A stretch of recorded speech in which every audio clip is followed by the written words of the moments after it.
किस्त नंबर 8। मैंने और अम्मी ने मिलकर खाना तैयार किया तो तब तक भाई भी घर आ चुके थे।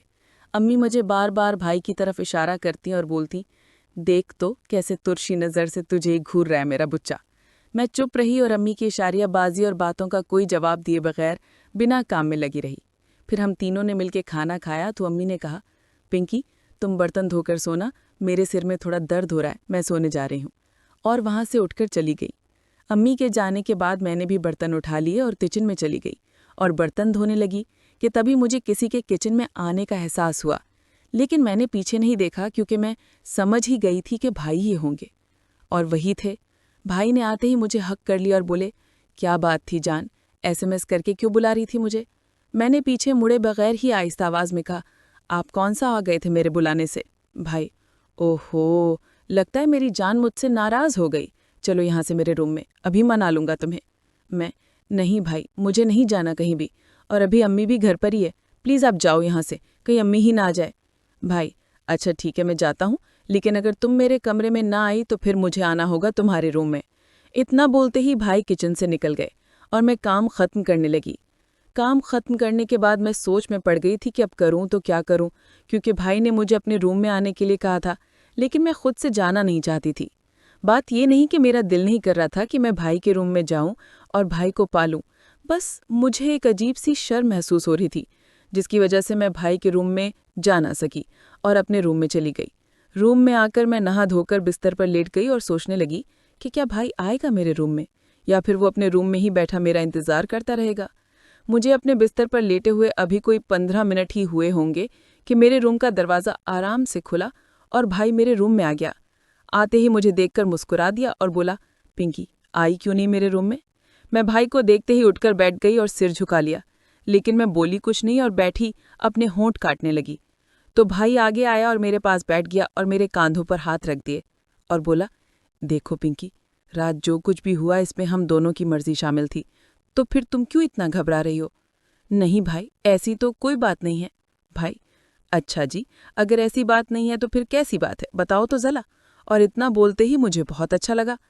मैं, बस भाई वैसे ही, मुझे कुछ समझ नहीं आ रही थी कि मैं आपका सामना कैसे कर पाऊंगी।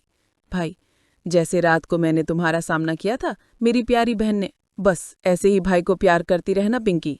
मैं, भाई क्या आपकी कोई गर्लफ्रेंड भी है? भाई, हाँ है, एक प्यारी सी और भोली सी लड़की है, दिल करता है कि मैं उसे खा जाऊं। मैं, भाई क्या वो आपको मुझसे भी ज्यादा प्यार करती है? भाई ने मेरे सर को ऊपर उठाया और मेरी आंखों में देखते हुए कहा, मेरी जान, मेरी गर्लफ्रेंड कोई और नहीं, तुम ही हो। जिस पर मैं हल्का सा मुस्कुरा दी।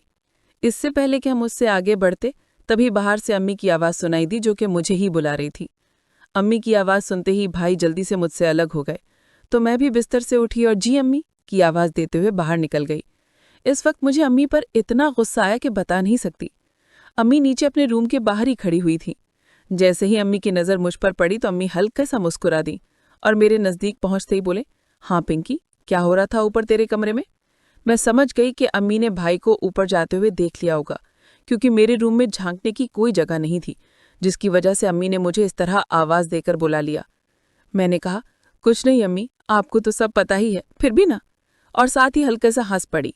अम्मी, पिंकी ऐसा कर, सफियान को यहाँ अपने साथ इसके कमरे में ले आ, प्लीज़ मुझे भी देखना है। मैं, अम्मी प्लीज़ अभी नहीं, बाद में, आप जो बोलोगी मैं आपको मना नहीं करूँगी, लेकिन प्लीज़ अभी हमें मेरे रूम में ही रहने दो। अम्मी मेरी बात सुनकर सोच में पड़ गईं और फिर हाँ में सर हिला दिया और बोले, चल ठीक है, जा, तू भी क्या याद करेगी।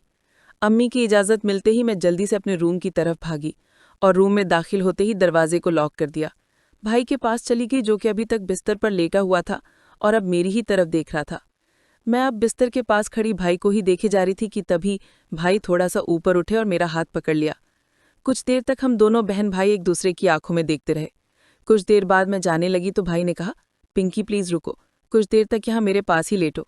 मैं, ऐसे ही नहीं भाई, टाइम भी काफ़ी हो रहा है, अभी मुझे जाने दो, रात को मैं जितनी देर कहोगे आपके पास ही रहूंगी। भाई, अच्छा ऐसा करो तुम फ्रेश होकर आ जाओ, फिर मैंने तुम्हारे साथ कुछ बातें करनी है। मैं, क्यों भाई, अब क्या बातें रह गई हैं आपकी? भाई, तुम आओ पर सही, फिर बताऊंगा। और इतना बोलते ही मुझे वॉशरूम की तरफ धकेल दिया। मैं चुपचाप नहाने लगी, लेकिन मेरा दिमाग भाई की तरफ ही लगा हुआ था कि पता नहीं भाई अब कौन सी बातें करना चाहता है मेरे साथ। जब मैं नहाकर बाहर आई तो भाई ने मुझे अपने पास बुलाकर बिठा लिया। मैं, जी भाई, अब बोलो, क्या बात करनी थी आपको? भाई थोड़ी देर तक सोचते रहे और फिर बोले, पिंकी तुम्हारा कोई बॉयफ्रेंड नहीं है? मैंने भाई की बात सुनकर सिर झुका लिया और बोली, नहीं भाई, अगर होता तो क्या मैं आपके साथ ये सब। इतना बोलकर मैं चुप हो गई। भाई, हाँ ये भी सच है, लेकिन पिंकी तुमने इस सब के लिए मेरा ही इंतखाब क्यों किया? तुम खूबसूरत हो, जिसकी तरफ भी हाथ बढ़ाती कोई तुम्हें मना नहीं करता, और वैसे भी आजकल ये आम सी बात हो गई है। मैं, भाई मुझे डर लगता था कि कहीं कोई मेरा गलत इस्तेमाल ना कर ले, इसलिए नहीं किसी के साथ भी। लेकिन आप तो मेरे बड़े भाई हो, आप मुझे अपनी जान से लगा कर रखोगे, दूसरी तो नहीं कर सकते ना? आखिर मैं आपकी इज्जत हूं। थोड़ा मुस्कुराकर बोली, भाई हाँ ये तो तुमने सच कहा, भला मेरे होते मेरी बहन की इज्जत कोई और खराब कर सकता है? मैं ना, आप खुद ही खराब कर लो। भाई, लेकिन पिंकी घर में एक काशिफ भी तो है, तुमने उसको क्यों नहीं अपनी तरफ माइल किया? मैं, भाई सच बताऊं या झूठ? भाई, देखो पिंकी, अब हमारे बीच कुछ भी छिपा हुआ तो है नहीं, इसलिए जो सच है वही बता दो, मुझे बुरा नहीं लगेगा। मैं थोड़ी देर चुप रही और फिर बोली, भाई असल में ना मैंने एक दिन काशिफ को देख लिया था, जिसे देखकर मैं डर गई थी और हिम्मत ही नहीं हुई इसके साथ कुछ करने की। भाई, क्यों? क्या उसका सामान इतना ही मजबूत है क्या? मैं, भाई आपका सामान तो इसके सामने कुछ भी नहीं है, कसम से, अगर मैं काशिफ के साथ करती तो मर चुकी होती। भाई, चलो अच्छा है, अब तुम इसके साथ तो नहीं करोगी, मेरी ही बन के रहोगी। मैं, भाई मैं तो आप ही क्यों, लेकिन अब मेरा दिल करता है कि एक बार काशिफ को भी ट्राई करूं। भाई मेरी बात सुनकर कुछ देर तक मुझे घूरते रहे और फिर ठंडी सांस भरकर बोले, जैसी तुम्हारी मर्जी, मैं तुम्हें मना नहीं करूंगा, और हाँ अगर मेरी किसी काम में मदद चाहिए हो तो बता देना, ओके? मैंने हाँ में सर हिलाया तो भाई उठकर मेरे सर पर एक पीपी करके कमरे से निकल गए। भाई के जाने के कुछ देर बाद मैं भी रूम से बाहर आ गई और बैठकर टीवी देखने लगी कि तभी अम्मी भी आ गई और आते ही बोले, क्या हो रहा है? मैं, कुछ नहीं अम्मी, बस टीवी देख रही हूँ। अच्छा, ये बता कि कब मुझे दिखा रही है? मैं अम्मी की बात समझ गई, लेकिन अनजान बनते हुए कहा, क्या देखना है अम्मी, बताओ मैं लगा देती हूँ। ज्यादा चालाक मत बन बैठी, मैं माँ हूँ तेरी, और ये बता कि कब तू मुझे अपने भाई के साथ करते हुए दिखा रही है। दोस्तों, मजीद देखें किस्त नंबर 9 में।